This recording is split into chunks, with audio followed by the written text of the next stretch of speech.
υποψήφιο δήμαρχο τον Αντώνη τον Μαθώδη με το συνδυασμό προτεραιότητα για τον στο Δημότη. Λοιπόν, είμαι ο Βασίλης Παπαδάνου, πρόεδρος των Οικοδόμων. Ο γραμματέας είναι ο Νίκος Υπογελβανίδης. Γεια χαρά. Ο αντιπρόεδρος, ο αναπληρωματικός είναι ο Ανδρεόπουλος Κουσούλης και το μέλος του διοικητικού είναι ο Δημήτρης Κατσιμάνης. Θα σε ευχηθώ καλή επιτυχία εκ των προτέρων για την προσπάθεια που κάνεις. Ευχαριστώ πάρα πολύ. Να είστε καλά για εσάς και εσείς καλή επιτυχία στο έργο σας. Γιατί εκπροσωπείτε ένα από τα σωματεία τα πιο ιστορικά καταρχάς και νομίζω ότι αποτελεί τιμή να εκπροσωπήσει ένα σωματείο οικοδόμων. Όσον αφορά τώρα τον συγκεκριμένο κλάδο, αντιλαμβάνεστε ότι και εσείς το ξέρετε καλύτερα για μένα, ότι το τελευταίο καιρό, μετά το 2010 και μετά την παρέμβαση της Τρόικα στην Ελλάδα, την επιβολή των μνημονίων εκ μέρους των δανειστών, η κατάσταση στον κατασκευαστικό κλάδο είναι ιδιαίτερα δυσμενής, με συνέπεια να υπάρχει, να υφίσταται αριστοτική αντίδραση και τελικά να μεταφέρεται αυτή η κρίση στους οικοδόμους, οι οποίοι έχουν μείνει ουσιαστικά χωρίς δουλειά.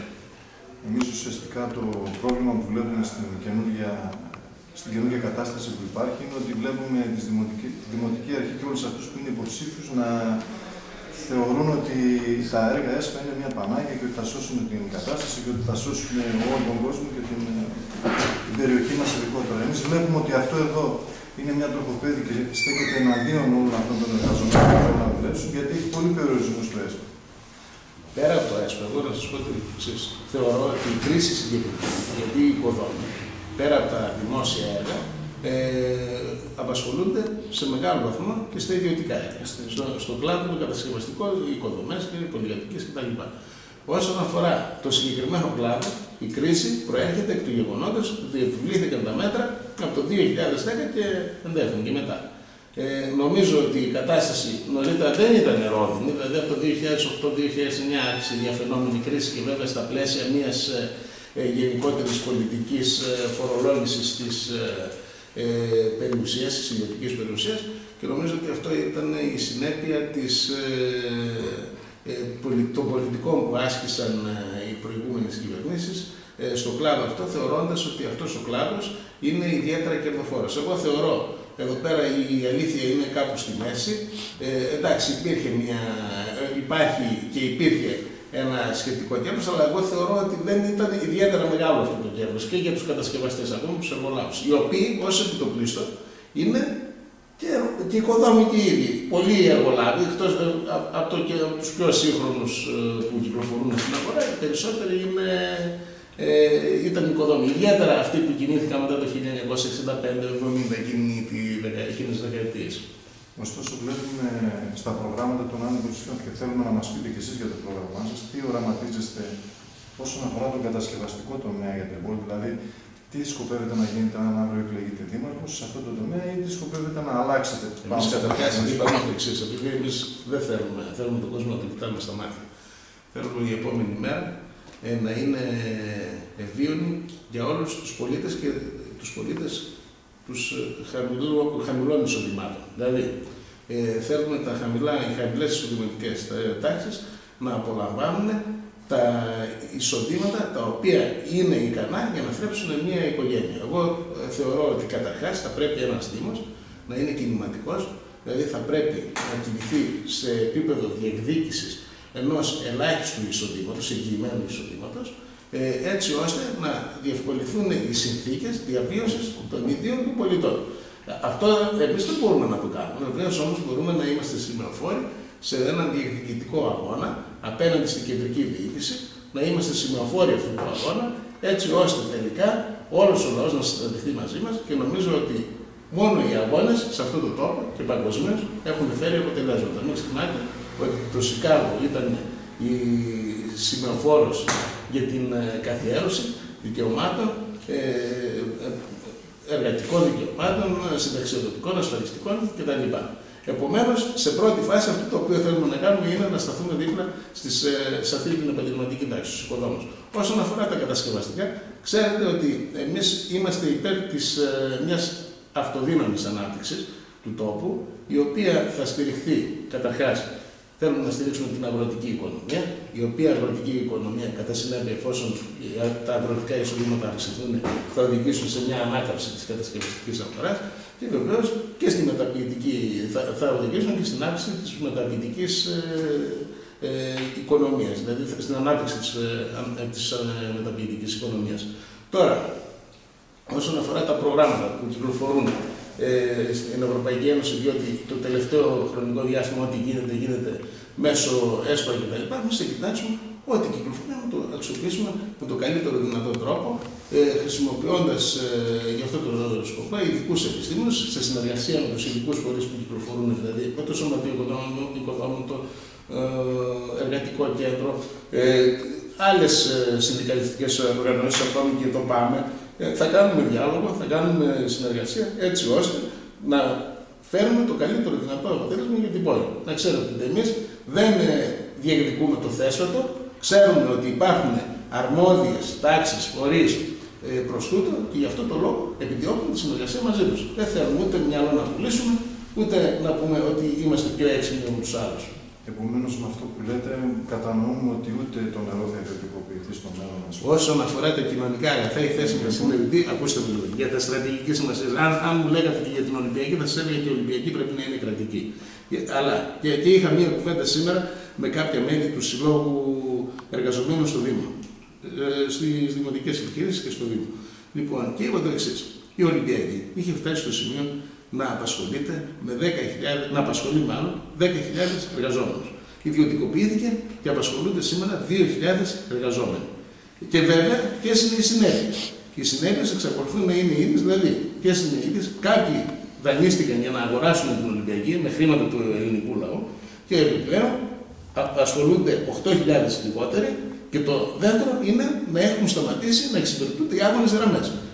Εγώ είπα το εξής. Αν τυχόν η Ολυμπιακή αεροπορία λειτουργούσε έχοντας δημόσιο χαρακτήρα με 2-3.000 εργαζόμενους, εξυπηρετούσε, πληρωνόταν κανονικά από τις υποχρεώσεις που είχε το δημόσιο, τις μετακινήσεις των πρωθυπουργών, των υπουργών, των μελών της κυβέρνησης γενικότερα, των βουλευτών, αν πληρωνόταν κανονικά το τίμημα. Και υπήρχε και μία κοινοφελής παρουσία της εταιρείας, τα πράγματα θα ήταν σαφώς καλύτερα. Άρα ήταν ζήτημα διαχειριστικό. Δεν ήταν ζήτημα το αν έπρεπε να γίνει ιδιωτική Ολυμπιακή αεροπορία προκειμένου να σωθεί. Το ζήτημα είναι και η Ολυμπιακή αεροπορία χάθηκε και σήμερα δεν υφίσταται και η εξυπηρέτηση του δημοσίου συμφέροντος. Δηλαδή δεν εξυπηρετούνται οι άγονες γραμμές, δεν εξυπηρετούνται πολλοί κάτοικοι των περιοχών που υπάρχουν σε νησιά κτλ.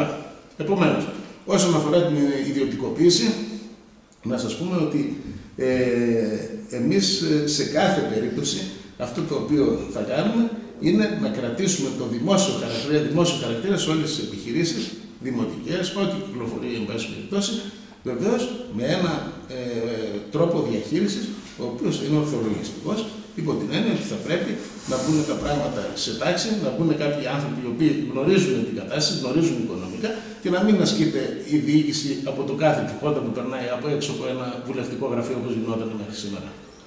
Βλέπουμε όμως ότι επανερχόμενος με το ζήτημα των μεγάλων έργων, ότι έχουν επέμβει πλέον στους Δήμους οι μεγαλοεργολάβοι και τείνουν να ιδιωτικοποιήσουν ακόμα και το θεσμό, όλους τους φορείς, όλα τα μέσα κτλ. Τα έργα αυτά πιστεύετε ότι δεν θα μπορούσαν να γίνουν με ίδια.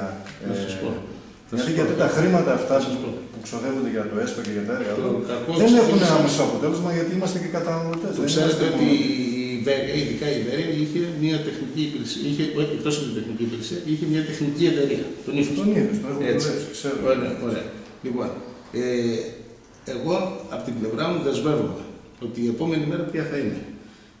Στην ΚΕΔΕ θα θέσω ζήτημα. Καταρχάς θα διεκδικήσω εκπροσώπηση της Βέρειας στην ΚΕΔΕ, στην Κεντρική Ένωση Δημάρχων Ελλάδος. Το δεύτερο, ότι θα πρέπει να γίνει μια κατασκευαστική εταιρεία, γιατί αντιλαμβάνεσαι ότι μια εταιρεία τεχνική για να ανταγωνιστεί άκτορα, ελάκτορα κτλ. Υπάρχει αδυναμία να την ανταγωνιστεί εφόσον κινείται στα πλαίσια ενός Δήμου, ενός ΟΤΑ. Αν όμως το σύνολο των ΟΤΑ δημιουργήσει μια τεχνική εταιρεία η οποία θα μπορεί να ολοκληρώσει, να αναλαμβάνει και να ολοκληρώσει όλα τα έργα, αντιλαμβάνεστε ότι αυτό είναι εφικτό και είναι εντελώς θεμιτό και θα αποφέρει και κέρδη στους ΟΤΑ και βεβαίως προσφορά εργασίας με ανθρώπινες συνθήκες, γιατί αυτό είναι το βασικότερο. Δεν θα υπάρξει ούτε μαύρη εργασία, ούτε ανασφάλιστοι εργαζόμενοι, ούτε αυτά τα φαινόμενα της παραοικονομίας που κυκλοφορούν σήμερα. Επομένως, μου θέτεται ξεκάθαρα το θέμα της επαναφοράς των αυτοεπιστασιών μέσω της τεχνικής εταιρείας. Έτσι μου λέτε, αυτό νομίζω ότι είναι και αυτό που διεκδικούμε και εμείς. Εγώ δεν ήξερα τι διεκδικείτε, ξέρετε, κουβέντα δεν έκανα μαζί σας. Είναι στο πλαίσιο είναι εντελώς αυθόρμητο αυτό το οποίο λέω. Και το πλαίσιο της συζήτησης. Αλλά λέω, επαναλαμβάνω, ότι θα πρέπει την διοίκηση να την ασκούν άνθρωποι οι οποίοι γνωρίζουν από διοίκηση. Έτσι. Αν πάρουμε το τυχαίο που περνάει έξω από το γραφείο του κάθε βουλευτή, επειδή είναι ο κολλητός του βουλευτή, επειδή είναι η παλακίδα του βουλευτή, επειδή είναι οτιδήποτε που έχει να κάνει με βουλευτή ή με δήμαρχο κτλ., αντιλαμβάνεστε ότι το πράγμα πηγαίνει στραβά. Ξέρετε πολύ καλά ότι έχει γίνει το εξής, συγγνώμη κιόλας που σε διακόπτω, ότι επί Χασιώτη είχε δημιουργηθεί μια σχολεία, ας πούμε, που έχουν γίνει όλα αυτά τα διατηρητικά παλιά κτίρια. Εμείς πιστεύουμε και βλέπουμε ότι υπάρχουν δυνατότητες με αυτό το τεχνικό προσωπικό που έχει εδώ να γίνουν και έργα, ακόμα και η ανάπλαση που βλέπουμε να γίνει με το υπάρχον τεχνικό προσωπικό της πόλης. Και να μην είναι το 90% του συναδέλφου μας άνεργοι και να βλέπουμε αυτά που βλέπουμε στην πόλη, έτσι. Λοιπόν. Επαναλαμβάνω όμως, το ζητούμενο εδώ τώρα, το βασικό είναι να διεκδικήσουμε να υπάρξει μια ανάκαμψη στις εργασιακές σχέσεις. Δηλαδή, το πρώτο πράγμα που πρέπει να κάνουμε είναι να είμαστε αγωνιστές, να είμαστε αγωνιστικοί. Και το θέμα το δικό μας, να σας πω και κάτι άλλο, επειδή όλοι οι συνδυασμοί κυκλοφορούν παράγοντες και σχολιάσαμε ιδιαίτερα, μου ζητήσατε ποιες είναι οι θέσεις και τα λοιπά, δεν δημοσιεύονται σε καμία εφημερίδα. Δεν έχουμε κάλυψη από τις εφημερίδες. Εμείς είμαστε ο μόνος συνδυασμός, ο οποίος δεν μας καλύπτει ο τύπος στα μέσα μαζικής ενημέρωσης, διότι αρνούμαστε να κάνουμε αυτό το οποίο κάνουν όλοι οι άλλοι. Ούτε φανταχτερά φυλάδια έχουμε, ούτε εκλογικά κέντρα φάτσα κάρτα σε οδούς οι οποίες είναι γνωστής φήμης, γνωσμένης φήμης. Λοιπόν, αυτό το οποίο κάνουμε εμείς είναι κάνουμε μια σεμνή παρουσία. Εμείς θεωρούμε ότι ο κόσμος ξέρει πλέον, έχει μάθει ποιους πρέπει να εμπιστευτεί. Εμείς δεν θέλουμε ψήφο ελεημοσύνης, δεν ζητούμε ψήφο ελεημοσύνης, ζητούμε ψήφο εμπιστοσύνης στον λαό και θέλουμε πραγματικά να δώσουμε βήμα στον δημότη, έτσι ώστε αύριο μεθαύριο ό,τι γίνει να γίνει για το καλό των δημοτών, για το καλό των παιδιών των δημοτών, για το καλό των εγγονιών των δημοτών, για το καλό της νέας γενιάς. Με τον Σούλη, επειδή έχει ανακύψει και ένα ζήτημα,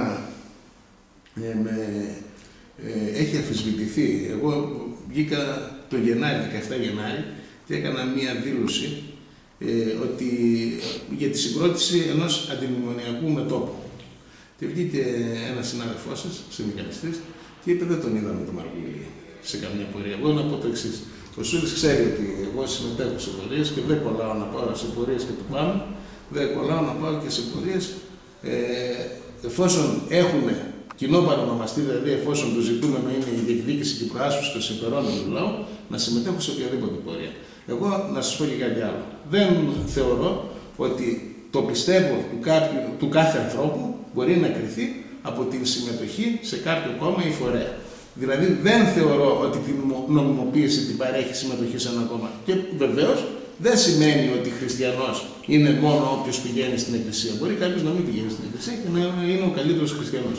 Επομένως, αυτό το οποίο θέλω να πω είναι ότι εμείς όταν χρειάζεται, όταν πρέπει, συμμετέχουμε και σε πορείες, έχουμε αγωνιστική διάθεση και αγωνιστικό φρόνημα και δεν πρόκειται να καπτεί με οποιοδήποτε τρόπο.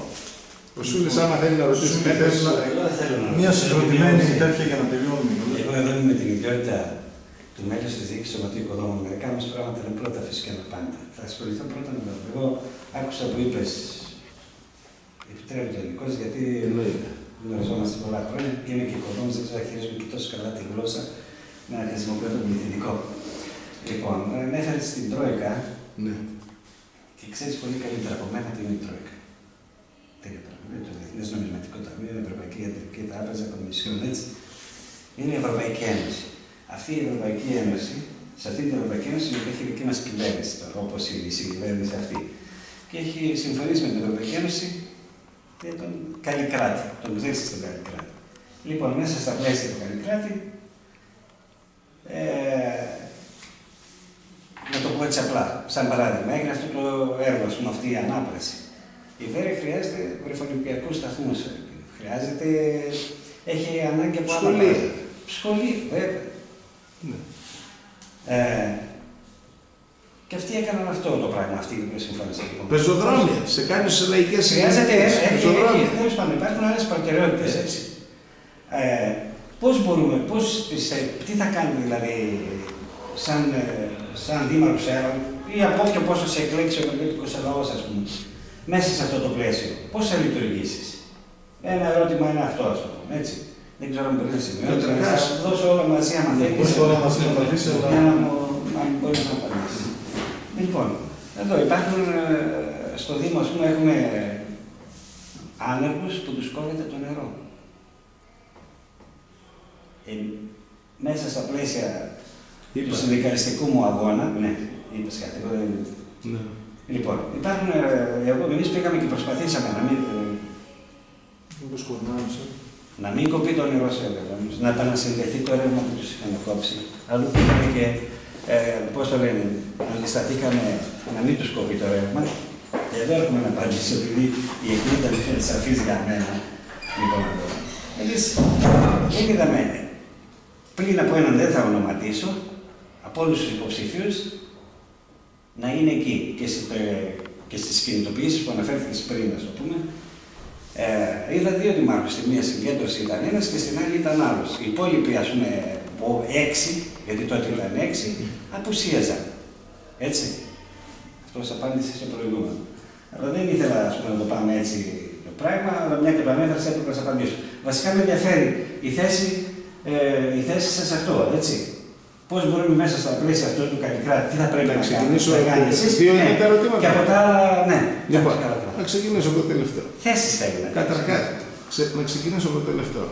Καταρχάς, εγώ δεν είμαι από αυτούς εδώ πέρα που πηγαίνω σε μνημόσυνα, κηδείες, βαφτίσεις και γάμους εξαιτίας του γεγονότος ότι είμαι υποψήφιος. Αν είναι να πάω σε κάποια κηδεία, σε κάποιο γάμο ή σε κάποια βάφτιση, θα πάω. Λοιπόν, εγώ όταν σε ανύποπτο χρόνο συμμετείχα σε εκδηλώσεις, σε πορείες και κινητοποιήσεις και νομίζω ότι το ξέρεις. Αν θες να το αποκρύψεις, απέκρυψέ το. Εγώ ξέρω ότι συμμετείχα και σε ποιες. Λοιπόν, τώρα οψίμως εγώ να εμφανιστώ σήμερα δεν το κάνω. Και ξέρετε, εγώ δεν το κάνω αν αύριο γίνει μια πορεία. Δηλαδή έγινε μια κινητοποίηση και πήγε ότι Περιφερειάρχης, ο οποίος είναι βασικός υπεύθυνος για ό,τι παθαίνουν και ήταν μπροστά. Δηλαδή τι να κάνουν τους καραγκιόζηδες. Δεν υπάρχει περίπτωση να το κάνω. Γιατί εγώ έχω καταγωγή αυτή που πρέπει να έχω και το ξέρεις και εσύ πολύ καλά. Ότι εγώ δεν υποκρίνομαι ούτε προσποιούμε. Ένα το κρατούμενο. Δεύτερον το κρατούμενο. Δεύτερον. Λοιπόν, εγώ αυτό το οποίο αισθάνομαι και λέω ότι πρέπει να πω, θα το πω και δεν μπορεί κανένας να μου απαγορεύσει να το πω, να πω την άποψή μου ή να πω σε ποια αρχή πιστεύω. Όσον αφορά το αν υπάρχει ευθύνη της Τρόικα, ήμουνα κάθετος εξ αρχής και είπα ότι είμαι εναντίον της πολιτικής που εφαρμόζει αυτή τη στιγμή η Τρόικα. Όσον αφορά την Ευρωπαϊκή Ένωση, να σας απαντήσω και το εξής. Επειδή πολλές φορές και η πρώην γραμματέας του Κομμουνιστικού Κόμματος, η κυρία Παπαρίγα, μιλούσε για νησίδες παραδείσου μέσα στην κόλαση, εγώ να σας πω το εξής, αν αντιλαμβάνεστε τι λέω. Η Ελλάδα, ευτυχώς ή δυστυχώς, είναι στην Ευρωπαϊκή Ένωση. Πρώτον. Δεύτερον, αν τυχόν πλήττεται το εισόδημα των χαμηλοσυνταξιούχων, των χαμηλόπμισθων, των εργαζομένων γενικότερα, κάτι πρέπει να αντιδράσουμε. Δεν μπορεί κάποιος να απαγορεύσει σε κάποιους άλλους ή κανένα κόμμα δεν μπορεί να απαγορεύσει σε κανένα να αντιδράσει και να ορθώσει το ανάστημά του σε οποιαδήποτε πολιτική. Και μην νομίζετε ότι εσείς έχετε μόνο την νομιμοποίηση, εσείς εννοώ το κόμμα, το Κομμουνιστικό Κόμμα Ελλάδος, έχει την νομιμοποίηση να κάνει κόντρα σε όλους αυτούς που επιβάλλουν τις πολιτικές και στις πολιτικές αυτές. Υπάρχει και άλλος κόσμος και νομίζω ότι το νόημα της λαϊκής συμμαχίας που επικαλείται το Κομμουνιστικό Κόμμα Ελλάδος και το πάμε συχνά πυκνά, αυτό είναι. Πλην όμως εσείς θεωρώ ότι θέλετε να μονοπολίσετε τις αντιστάσεις και τους αντιστασιακούς απέναντι σε αυτή την πολιτική. Αλλά να ξέρετε ότι υπάρχουν και άλλοι άνθρωποι που αντιστέκονται, υπάρχουν και άλλες ομάδες οι οποίες αντιστέκονται. Όσον αφορά το νερό, το ρεύμα. Είπα προηγουμένως, εγώ απαντάω. Απαντάς. Δεν απαντάς. Εγώ δεν ρώτησα αν μονοπολεί το ΠΑΜΕ τον αγώνα. Το ΠΑΜΕ είναι αυτό που είναι. Έτσι. Και έχει δείξει, έχει πορεία πολλών χρόνων και έχει δείξει ποιο είναι το ΠΑΜΕ. Ας δείξετε κι εσείς την ιστορία. Και εμείς έχουμε πορεία. Εμείς έχουμε την καλύτερη ιστορία από εσάς. Την μεγαλύτερη. Εμείς έχουμε πάψει, έχουμε ποτίσει και το αίμα. Έχουμε ποτίσει το αίμα και τα κόμματα. Λοιπόν, αφήστε τα αυτά. Εγώ ζήτησα θέσεις. Για θέσεις. Η Ευρωπαϊκή Ένωση, κυβέρνηση και Καλλικράτη. Θέση έχετε σαν υποψηφιότητα. Το ΠΑΜΕ για θέσεις. Όσον αφορά τον Καλλικράτη, σας είπα ότι εμείς θα είμαστε διεκδικητικά αντίθετοι σε οποιαδήποτε πολιτική στρέφεται εναντίον του βεριώτικου λαού. Ένα. Δεύτερον, όσον αφορά την πολιτική για το νερό, είπαμε προηγούμενα ότι είμαστε υπέρ του δημόσιου χαρακτήρα, του δημοτικού χαρακτήρα των επιχειρήσεων που διαχειρίζονται το νερό. Είμαστε υπέρ μιας πολιτικής. Δεν σας έφτασε καμιά κινητοποίηση γι' αυτό. Το θέλω να πω. Εμείς είμαστε αντίκτυποι. Καταρχάς, εμείς είμαστε ενέστατο αυτό τώρα που κάνουμε. Δεν αφήνεις τον...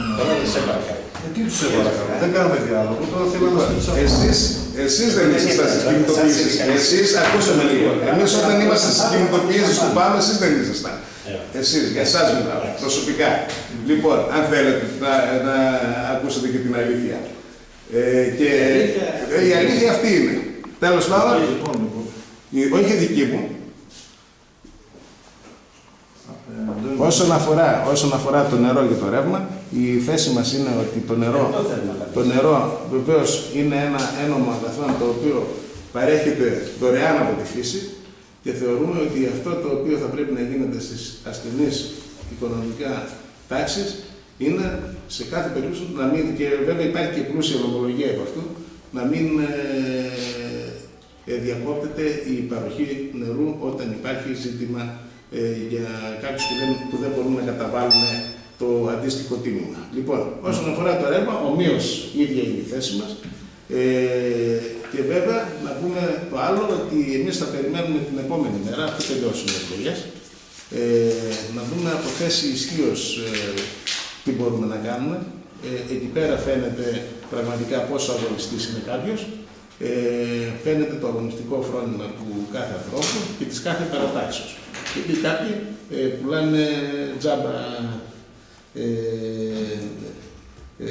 αντριοσύνη, να μην πω την άλλη έκφραση, και θεωρώ ότι όλοι κρίνονται, ο καθένας κρέμεται από το ποδαράκι. Λοιπόν, νομίζω ότι πρέπει να το κλείσουμε. Ακριβώς, επειδή δεν πέσαμε όμως εδώ, δεν υπέρξαμε το νούμερο μας σήμερα. Ο κόσμος ξέρει. Είμαστε δύο πέσαμε στο σέρι. Επειδή ο κόσμος ξέρει, εσείς έχετε παρουσία, εμείς έχουμε προγόνους στο πίταμο στο... Εγώ μπορώ να περνηθώ για τη δική μου θέση, για το δικό μου δρόμο. Δεν θα περνηθώ για αυτό. Λοιπόν, να ευχαριστήσουμε πολύ τον κύριο Μαρκούλη. Να είστε καλά. Ευχαριστώ πολύ. Ευχαριστώ πάρα πολύ. Κάναμε αυτή την καλή συζήτηση. Καλή επιτυχία. Ευχαριστώ πάρα πολύ. Και καλό αγώνα στην Να είστε καλά. Να είστε καλά. Έτσι, φίλε.